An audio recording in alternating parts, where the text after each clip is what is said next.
Good morning. It is Sunday, February 1st. Today, could it be a preview of the midterms? A major upset in Texas as a Democrat wins a special state Senate election by double digits in a district Trump won by a landslide. Then two major court decisions in the Minnesota ICE crackdown, including a scathing ruling ordering 5-year-old Liam Ramos and his father to be freed from ICE detention. Minnesota Attorney General Keith Ellison will join us. And it was the week America moved closer to autocracy, with journalists arrested, a lost election relitigated, ICE set to expand its footprint, and so much more. Grab your coffee, settle in, and welcome to the weekend.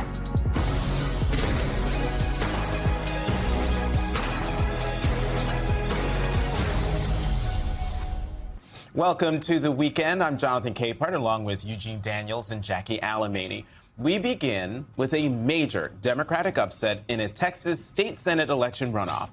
Late last night, Democrat Taylor Remick was declared the winner over Republican Lee Wambsgans by double digits in the state's deep red 9th district that President Trump won by 17 points in 2024. Remick is a 33-year-old local union leader and first-time candidate whose race caught outsized attention after he overperformed in November's election, triggering the runoff. Remick has since received a surge of support from Democratic groups, including the DNC. It's also another loss for President Trump, who posted on Truth Social just before the runoff. Lee Wambsgans, a Republican running for the state Senate in the suburbs of Fort Worth, Texas, will be a great candidate and has my complete and total endorsement. Jackie, Eugene, there's some caveats to put out there. Right. It's a state Senate race. It's a runoff, so turnout special is election, lower. Special election, Saturday, the whole thing. yeah. But the key thing is you can't go from a 17-point win by the president in 24 and then win by 14 points as the Democrat, even in a state Senate election. That's a 31-point swing. That has to send a huge signal, not only to the Democrats that maybe Texas is in play, but a huge signal to Republicans that Texas is not as safe as it seems. One, it's a reminder to Democrats to play everywhere, right? You don't have to spend all your money in one bucket, but you should play everywhere. That's something that we hear a lot from younger Democrats, especially, that they want to see that from the party. Two, it's a reminder, I think, that Trump's unconditional endorsement and support doesn't actually come with any resources. So all these people who are worried that Trump in the primaries is going to endorse their opponent, Donald Trump doesn't throw money behind it when he does that, right? That's not what happens. And so it also tells you where all the energy is, right? I think that's what you can extrapolate, is at the end of the day, people that are on the left, people that are upset about a lot of the things they're seeing from this administration, those are the people you're going to see in special elections. Those are the people you're going to see on Saturdays going to vote. And more importantly, those are the people you're going to see in the midterms voting. Yeah, I mean, I'm looking forward to digging into the crosstabs to see what the issues that voters were most galvanized on.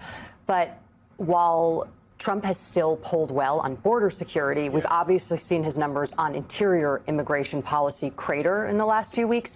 And while we've been super focused on Minnesota, Texas, at the end of the day, has become the epicenter for the detention operation that this administration is facilitating, with people like Liam, Little Liam. 5-year-old Liam and his father, and countless other young children and some even legal U.S. citizens being detained, and Texans being exposed to some of these horrible and inhumane environments and situations that these people are now experiencing. I think it's probably inevitable that is seeping into the bloodstream with people living in that area, and it's not just news feeds that these stories are getting fed out on. It's now, I think, people are really taking them to heart. Every single poll you see is people saying they don't like the interior enforcement of what we're seeing.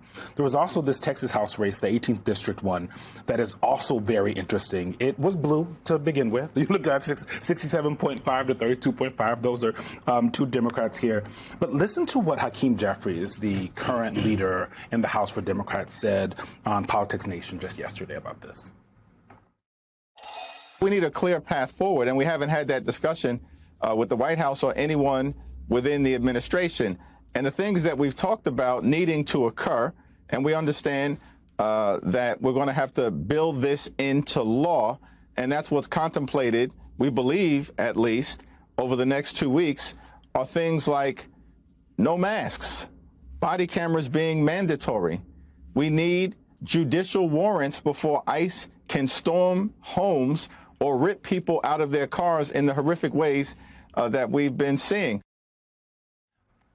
You know, that's Jeffries telling everyone that when you add in this Texas House race and all of the other things that have happened, 218 is the number you need in Congress. You know what number Speaker Johnson has? 218. And that is Jeffries telling everyone that Democrats are not going to help on this bill that the Senate just passed. And you know, this is what Republicans get. And I say that, I know it's a little vengeance on a Sunday morning, but let me explain. Where's the Jesus grace? From President Trump to the Speaker, they have said from the very beginning, we don't need Democrats. Yeah. We have the majority. Right. We can pass whatever we want. We will do whatever we want. And what Speaker Johnson has found is that he can't. Even when he had the same size majority Speaker Pelosi had, he has not been able to herd the cats as well as she was. And so, to the finer point, when your majority sits at 218, you can't lose a single vote.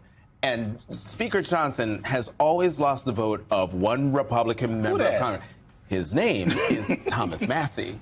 And so when you tie votes, correct me if I'm wrong, tie votes in the House means that the bill dies. It loses. Yeah, you have to win. You have to win. Yeah. So if it's 218, it's not going. Whatever the math works. Whatever. It's not gonna pass. So Speaker Johnson's in trouble. But wait, what does this Unless mean? he decides to bring Marjorie Taylor Greene back. Screaming. This is an immediate headache for them, but Republicans are expecting to pick up another seat in March to fill Marjorie Taylor Greene's seat. But still, we have a long time between now and March. Yeah. Can he lose the gavel? A lot of things. Real quick before we switch, can he lose the gavel between now and the Marjorie To get Taylor rid of him, Greene? they'd have to have, I think it's 8 people who to vacate the chair. They changed that rule, so he could, if they vacated the chair, and then Hakeem Jeffries could do it. I didn't go that far. I was just like, numerically, if he keeps losing people. No, because he's still the speaker, even if the even if he's got 118, 118 seats. He was elected.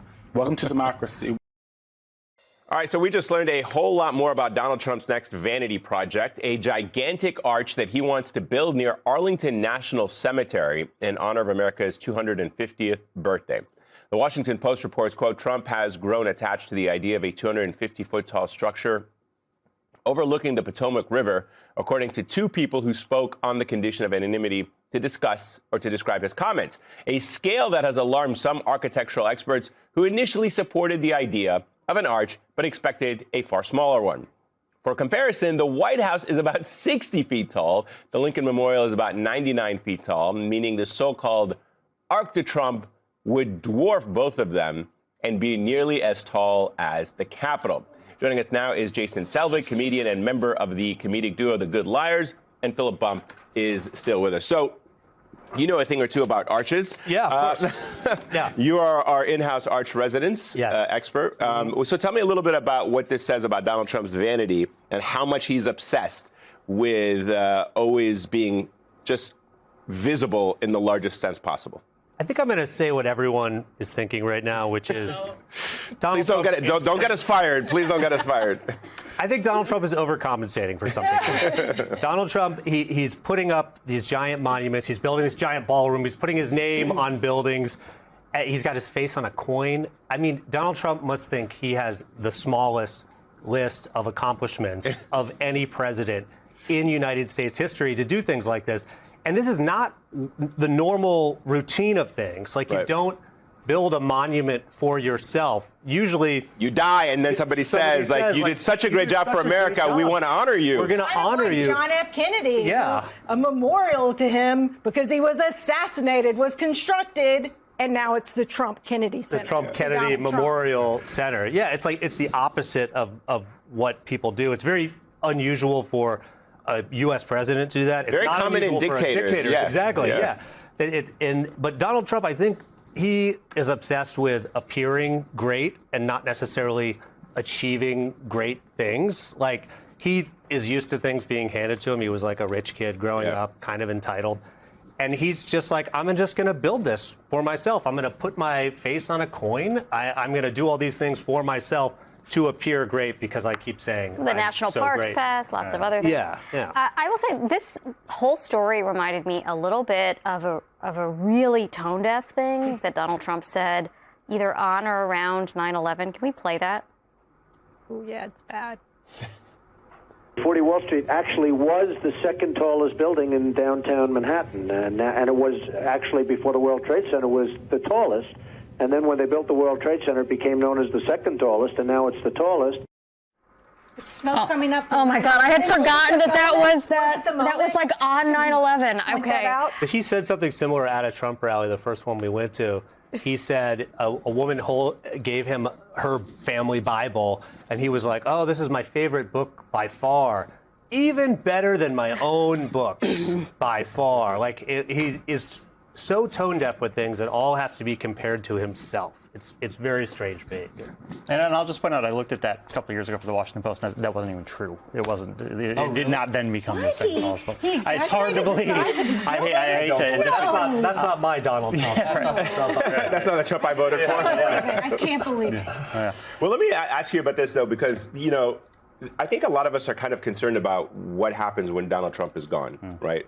And I have not yet heard a Democratic politician stand up and say, don't worry, he can do all this stuff now. But I promise you, when Democrats come into office, every single thing he has done, we will literally destroy, including the ballroom that he is building. Right. I would like a Democrat to stand up and say, maybe it'll happen in the presidential race, but that's how I feel. And I'm saying, as like an American taxpayer, I don't care that we will spend more tax dollars to destroy that ballroom. But I don't want to see any Donald Trump arches. I do not want to see Donald Trump's name on the Kennedy Center. I do not want to see a ballroom that is co-sponsored by corporations in America built and have the name the Trump Ballroom. Sure. And if there's not a Democrat who's willing to stand up and say this is all going to go away as soon as we're done with Donald Trump, I don't know what the Democrats are doing. It may not be a priority, but I'm not sure there's going to be a Democrat who's ready to say all that in the next couple months, like maybe ahead of these midterms.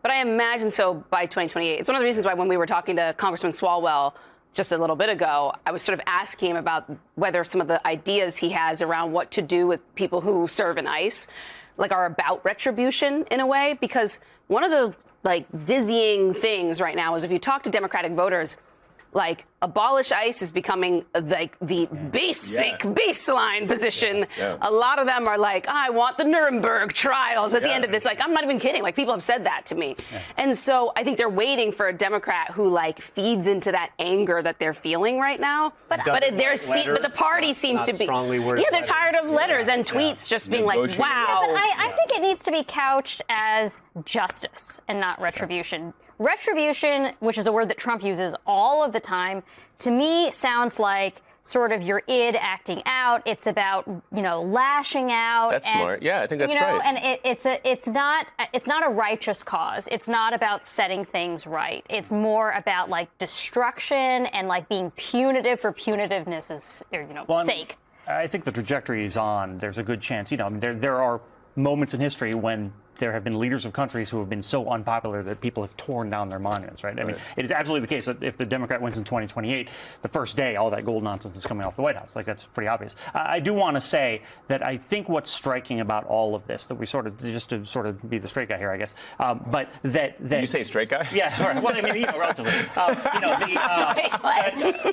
He's a comedian. Got it. I just wanted to make sure. Assumptions. Well, this one sideways. Anyway, the point is, the presidents usually... It is. It's going great. The presidents usually are about delivering for the people, right? That's their job, and that's what they see as their legacy. Donald Trump has never been about that. He does not see his role as delivering for the American people. He speaks to it, and it's obviously he does nothing in favor of it. So this is what he does instead. It's very true to who he has always been, but I think that it is a reminder of he's a different kind of president. But to your point, I agree that a Democrat needs to run on a platform of justice. And again, it's not the most pressing issue. It's we are going to fix this country and get this country back on track.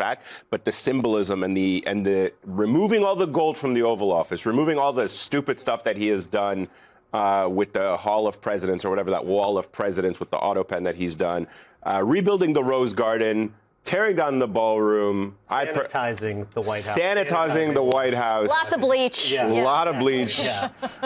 Inject bleach in the White House. There you go. Lots of White House sponsored by Clorox.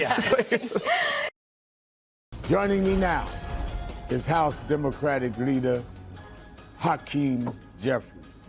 Thank you, Leader, for being with us. Let's start with the partial government shutdown, largely over DHS funding. And the breaking news tonight that you've reportedly told Speaker Mike Johnson that House Democrats will not provide the votes to pass the government funding bill through the fast-track suspension of the rules process. This will force House leadership to go through regular order and potentially jeopardize passage of the package. What can you tell us, Leader Jeffries, that this will do and why you've made that decision? Well, good evening, Rev. It's great to be with you. We clearly have a DHS and ICE agency that is completely and totally out of control. Taxpayer dollars should be used to make life more affordable for everyday Americans, not kill them or brutalize law-abiding immigrant families, which is what we're seeing in Minneapolis and all across the country. We've laid out a clear set of demands. We're in alignment with the way in which Leader Schumer and Senate Democrats have articulated those demands.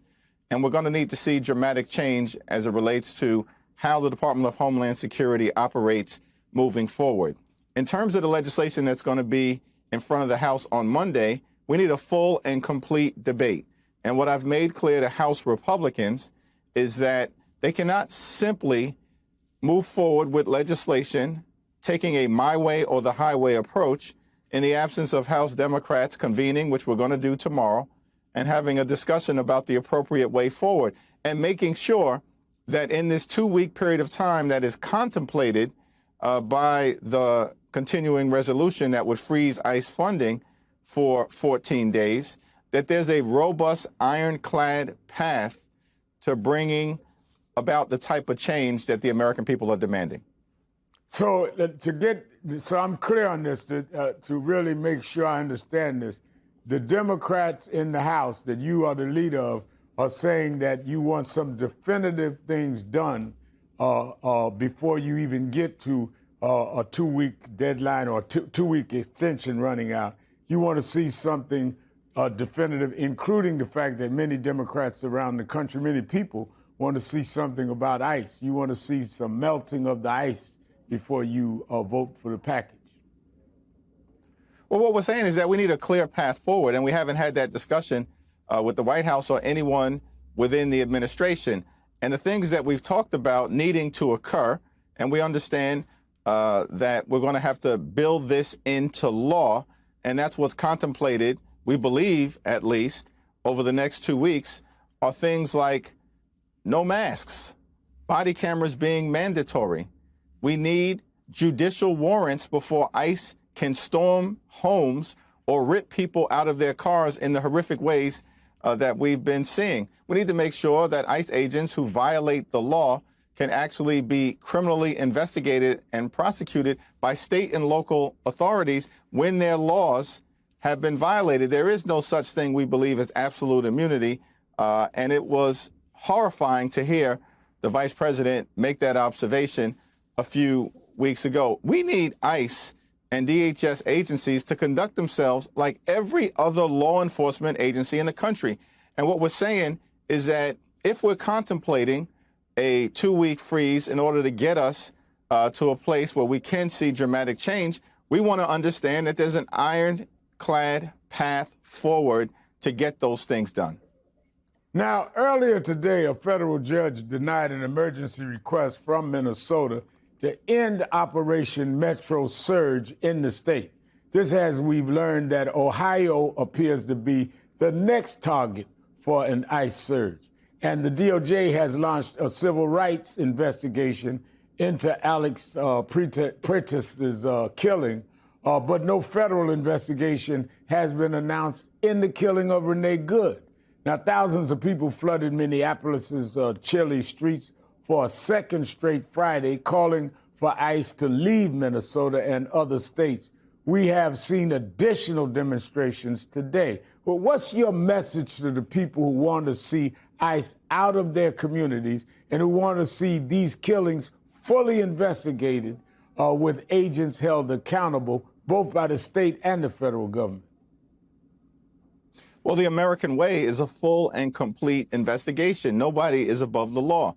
But what we're seeing from this Trump Department of Justice, from the Trump administration, in fact, from high-level members of the Trump administration, including so-called Secretary Kristi Noem, are excuses and lies trying to cover up an investigation, slandering Renee Nicole Good as a domestic terrorist, slandering Alex Pretty as a domestic terrorist, or as Stephen Miller called him, a would-be assassin, when the American people know that the exact opposite was the case. And we are seeing thousands of people in Minnesota and beyond peacefully and powerfully and patriotically protest. And that's consistent with American values. What the Department of Justice is doing, they can only be trusted to investigate Donald Trump's political enemies. They can't be trusted to conduct a fair, an impartial, and an independent investigation, which is why one of the demands that we've been making in terms of what needs to happen moving forward with the Department of Homeland Security and the Department of Justice is to make it clear that state and local officials, like the Attorney General of the great state of Minnesota, A.G. Keith Ellison, or others, have the ability to investigate federal agents who break the law. Now, one of your Democratic caucus members, Minnesota Congresswoman Ilhan Omar, was sprayed with vinegar this week at a town hall by an assailant now facing federal assault charges. The assailant appears to be a supporter of President Trump, and the attack follows Trump's claims this week that the DOJ and Congress are investigating Omar, who he's suggested, without evidence, to have staged the town hall incident. A new report from U.S. Capitol Police has found threats against members of Congress have spiked in 2025 for a third year in a row. So how do you keep your members safe when the president is sending these kinds of messages, even when his administration is claiming they want to de-escalate tensions?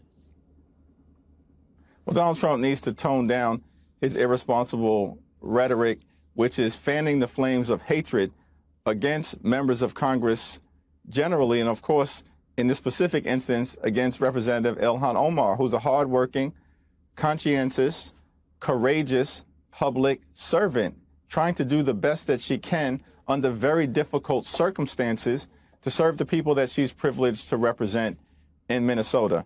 We need to continue to lean in and do everything possible to protect the safety and the well-being of members of Congress and their families so that during this very fraught time, and we've seen political violence increase over the last 10 years to levels that are unacceptable, that members of Congress in the House and in the Senate can actually serve the people that they represent in this very challenging moment of trial, of tribulation, and of turbulence. Let me ask you something. You said yesterday that there was no basis for independent journalist Don Lemon's arrest by federal agents in connection with a protest at a Minneapolis church this month. Then he was charged with conspiracy and interfering with the First Amendment rights of worshipers, along with 7 other people, almost all of whom were black, including 3 people arrested yesterday, 2 local activists and a Minneapolis-based journalist who live streamed her arrest by FBI agents. It seems like the president has been especially keen on going after black protesters and journalists, Congressman. What are your thoughts on that? Well, there's no doubt that black and brown communities have been under assault during this presidency. Working class communities of every color have been under assault during this presidency. The economy under assault, healthcare under assault, nutritional assistance under assault. We know farmers and veterans have been under assault. Due process, the American way of life, the rule of law, and democracy itself. It's been an all-out assault on the American people. And black and brown communities have been bearing a significant share of that extremism that has been unleashed here in the United States of America. There was no basis in law or in fact to arrest Don Lemon or any of the other journalists. We know that Don Lemon is an accomplished journalist with decades of service consistent with the First Amendment in this country. Donald Trump is trying to intimidate people who stand up to them. But the American people have demonstrated over the last year, we will not be intimidated by these extremists. The American people are pushing back significantly across the board. They know that the Trump administration and the extremists in the Republican Party have failed the country. Their policies have been a disaster. It's one of the reasons why in the off-year election in November, Republicans are losing up and down the ballot and all across the country decisively. And it's my expectation that that's going to continue. That's why Democrats are going to take back control of the House of Representatives in November. Let's come back to Capitol Hill for a moment, Congressman. More than 3 million new Jeffrey Epstein files were released by the DOJ yesterday, the largest release so far, and what the DOJ says is the last batch of Epstein files coming more than a month after the mid-December deadline mandated by Congress. Still, DOJ hasn't released all related documents in its possession. What's your reaction and what's the next step for the House in terms of investigating this since we don't have all of the documents? The Department of Justice has failed to comply with the law, which requires a complete release of documents consistent with the sentiments of the courageous survivors of the Epstein affairs and the horrendous situations that they were put into by this monster, as well as the people who were associated with him. The American people deserve complete and total transparency so there can be complete and total accountability.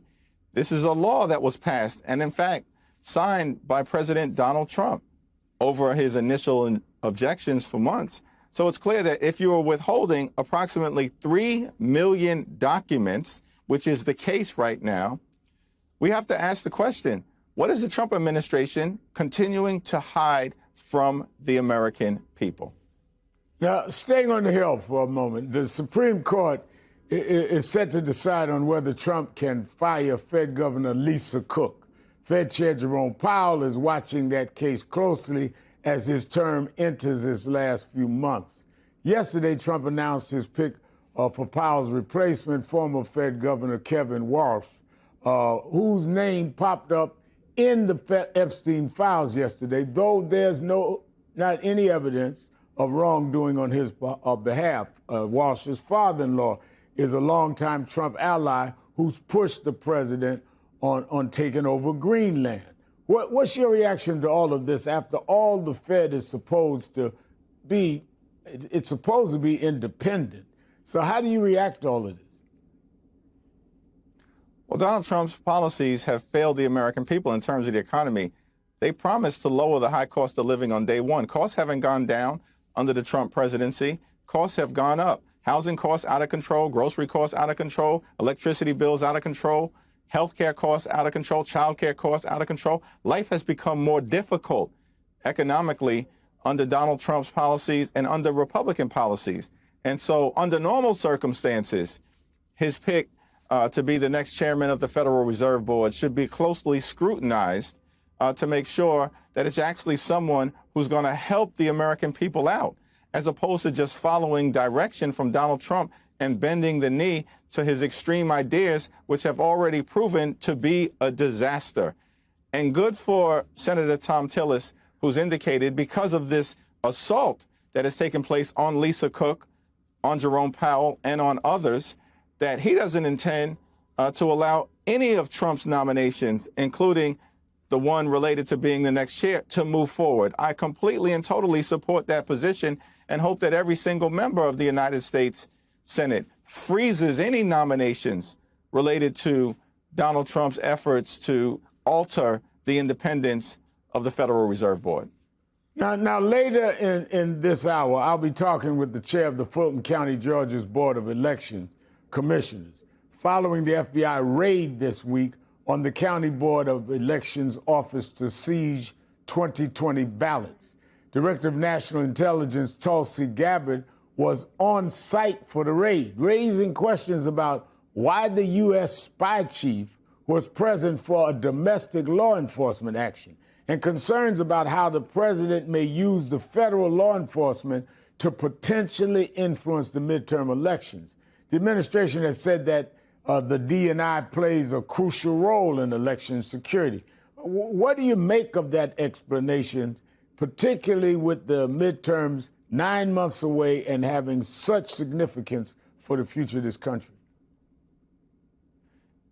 The explanation offered by the Trump administration has zero credibility. There was absolutely no reason for the Director of National Intelligence to be present at what should be a law enforcement activity that is completely domestic in nature. And I think there's reason for all of us to continue to be concerned that Donald Trump and Republicans have adopted voter suppression as an electoral strategy. They know they can't win a free and fair election in November. They're going to get crushed, wiped out all across America because of their failed policies and the fact that Democrats are the only ones in this country right now, in terms of a political party, talking about driving down the high cost of living, dealing with the affordability crisis that Donald Trump doesn't think exists, and fixing our broken healthcare system. And so we're going to have to work with governors and attorney generals and secretaries of state all across the country, as well as the legal community, civil rights groups, democracy protection groups like Democracy Forward and others who are doing a tremendous job to make sure that we are ensuring a free and fair election in November, so that it's the American people who get to decide who is in the majority in the House and in the Senate, not Donald Trump and his corrupt sycophants. Now, I know we're out of time, but I must ask you this. Tomorrow is February 1st, the beginning of Black History Month. And under this administration, we've seen in many states and a tone set, in my opinion, by the administration to try and really minimize, if not wipe out, Black history in many aspects of American life, being able to learn about it in schools and other places. How do you view the importance of Black History Month 2026, given the assault in many areas on even teaching or talking about Black history?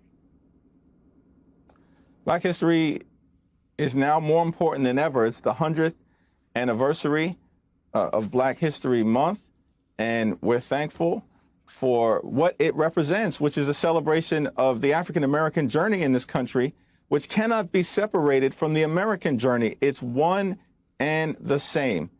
And the movements that Donald Trump is attempting to wipe out, whether that relates to abolition or the movement that brought about Reconstruction or the movement that connected to the Civil Rights era, which was all about making sure that there was actually liberty and justice for all and equal protection under the law. The progress that has been made, led by African Americans at these moments, of course, has benefited African Americans in terms of being full and complete participants in the American dream to the best of the country's ability. We're not a perfect country. We're marching toward a more perfect union. But these efforts at progress improve the situation for everyone. So Black history is American history, and we're not going to let Donald Trump and the extremists ever erase it. All right. Democratic House Leader, Congressman Hakeem Jeffries of Brooklyn, New York, I might say. Thank you for being with us. Donald Trump handed ICE a massive windfall in his One Big Beautiful Bill Act, making it America's highest funded law enforcement agency with $85 billion to spend. And that kind of money buys a lot of tools, including some state-of-the-art technology that is powering the president's mass deportation crackdown.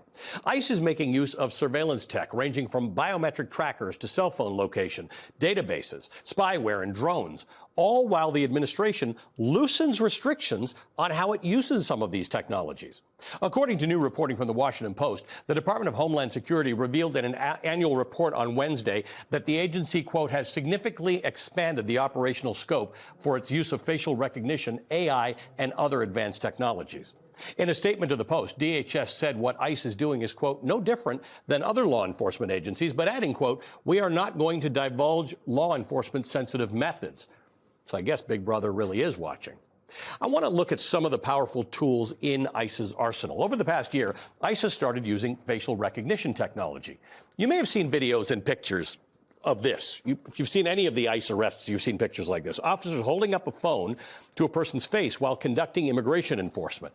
What you're seeing is the real-time use of a new app called Mobile Fortify.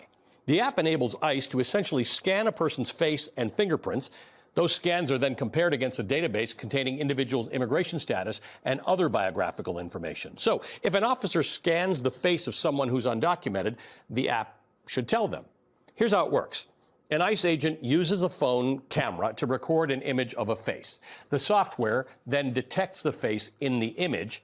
It then extracts key facial features, converting the information to a digital profile. The profile is then checked against a database of faces, and once the comparison is complete, the system reports a possible match. This is all done in a fraction of a second. According to the Washington Post, in the past, ICE and other federal agencies have been cautious about using facial recognition technology, largely because of concerns about accuracy, especially when identifying people of color. This is actually a real problem. Studies show that facial recognition technology is, in fact, often inaccurate when it comes to people of color. A 2018 study titled Gender Shades, published by MIT Media Lab, found error rates of just 0.8% for light-skinned men, compared to 34.7% for darker-skinned women. A federal study conducted in 2019 supported these conclusions, finding that facial recognition works best on middle-aged white men. In a statement to the Post, DHS says, quote, Mobile Fortify is a lawful law enforcement tool developed under the Trump administration to support accurate identity and immigration status verification during enforcement operations. It operates with a deliberately high matching threshold and queries only limited CBP immigration data sets, end quote. Another one of ICE's tools includes the use of cell phone locations and phone location databases. ICE officers have the ability to track a phone's location in real time through cell site simulators. They're known as stingrays. Now, a stingray tricks a phone into thinking it's a normal cell tower, and when a suspect's device connects to it, the officers can trace its location. In law enforcement operations, stingrays are used in two main ways. If officers already know a phone's number, they can use the simulator to track it down, or they can scan all the cell phones in the area. As TechCrunch, the tech news platform, notes, some cell site simulators can intercept regular calls, text messages, and internet traffic, which means that anyone whose phone is in the vicinity of a stingray could connect to it and feed the government information without even knowing. Take a look at this image. This is generated by the Washington Post. In order to be usable, a cell phone must connect to a cell tower. Your phone automatically connects to the strongest signal that's available. In this image, you and your phone are down at the bottom left, trying to connect to the tower on the right. The stingray, which is mounted on the van, mimics a real cell tower, causing your phone to connect to it instead of the legitimate phone company tower. ICE agents have to obtain a search warrant from a judge, by the way, before deploying a stingray. But according to the Washington Post, quote, ICE guidelines name several broad emergency exceptions, such as the need to protect human life or avert serious injury, being in hot pursuit of a fleeing felon, or to prevent the escape of a suspect or convicted felon from justice, end quote. I'm not finished. Then there are the phone location databases. In 2018, the Supreme Court ruled in Carpenter v. United States that cell phone location data reveals so much about a person's life that authorities need a warrant to get it from phone companies. But federal agencies found a way to circumvent that ruling by buying the data from commercial brokers. Commercial brokers collect location data from weather apps, from mobile games, and other software. These are apps which software in which users technically consent to tracking, often without realizing what that consent actually means. According to the Wall Street Journal, the first Trump administration used these databases for immigration enforcement, but in January of 2024, ICE said it had stopped the practice until September of last year, when ICE quietly purchased a subscription to one such database, once again putting mass surveillance back on the table. That brings us to yet another tool at their disposal, digital forensics. A seized device, your phone for instance, is plugged into specialized hardware. The hardware allows ICE to hack into locked phones and computers, bypassing privacy protections to give law enforcement access to multimedia, to password, communications, locations, deleted files, and even encrypted chats. Most digital forensic tools cannot be used remotely. ICE would actually have to have physical possession of your device. Now, traditionally, these invasive tools were limited to investigations into online child exploitation, human trafficking, financial crimes, and other serious international crimes. But according to the Washington Post, top Trump officials have ordered these investigative resources to be shifted toward Trump's deportation drive. And finally, drones are becoming increasingly part of the field operations involving ICE and Border Patrol officers, providing real-time video back to a base. At the border, drones have been long used to detect migrants. But the Washington Post says ICE has been using small drones to monitor protests over the past year. In the fall, ICE signed a $514,000 contract to purchase new drones, signaling they may play a larger role going forward. All right, that's a lot. So I'm joined by one of the smartest guys I know on technology, the guy I turn to when I just don't even understand it. I can't make myself understand it. Jake Ward. He's the host of the podcast, The Rip Current. He's the author of the book, The Loop, How AI is Creating a World Without Choices and How to Fight Back. Jake, that's a lot, and I actually have to tell our viewer we've hardly scratched the surface. But there's a larger thing here, and that is some of the things that the federal government is using are things that we have allowed to happen. We've allowed the government either greater access or the way we deal with our information on our phones. We've allowed some of this to happen. I think that's absolutely right, Ali. I mean, we live in a country where it has been absolutely normalized to hand over the kind of information about ourselves that at one time would have been the dream of a CIA officer or an NSA officer, right? I mean, something like a thermostat in your house that connects to Wi-Fi, has a motion sensor in front of it, and as a result can track, your comings and goings, much less these listening devices that people buy from Amazon. I won't name them because there's so many of your viewers that have them. I'll accidentally set them off if I say the brand name, right?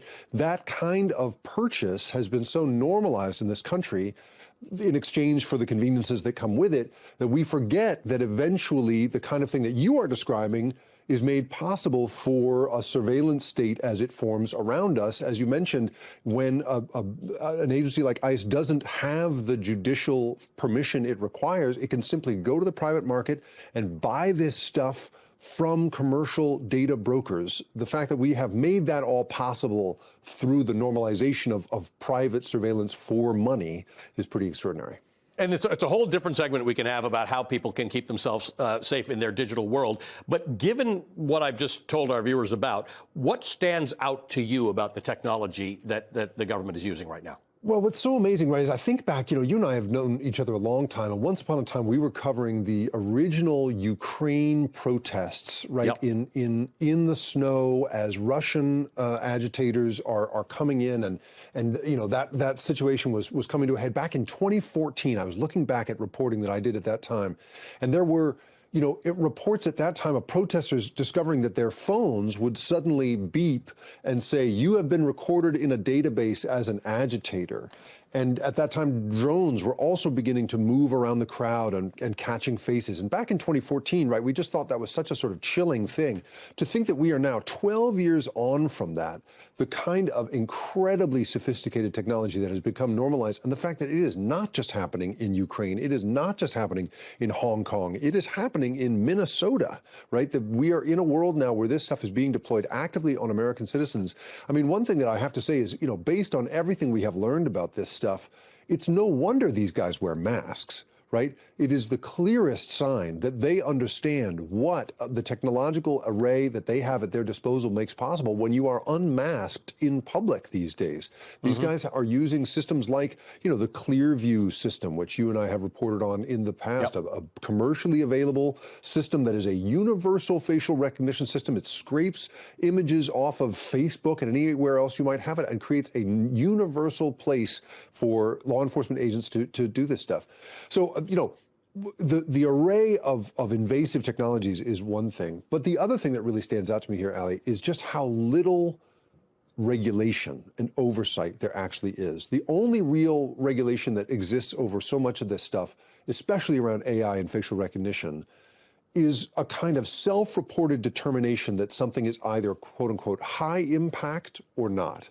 Whether you are using it as your primary way of making a determination that someone is to be pursued by law enforcement, or whether you are using human discretion. And it's entirely up to the agencies to determine whether or not they are relying heavily on this technology or using actual human investigation.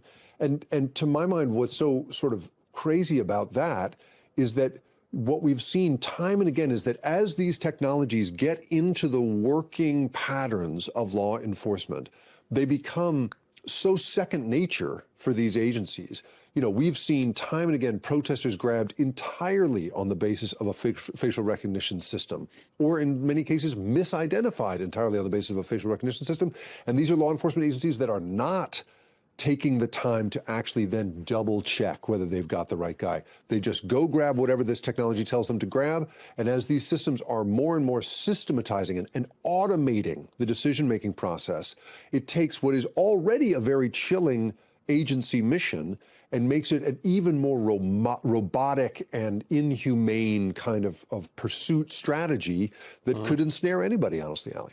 By the way, we know that a lot of people who are getting arrested are people of color. I was fascinated by these inaccuracies that change depending on whether you're a person of color or you're white.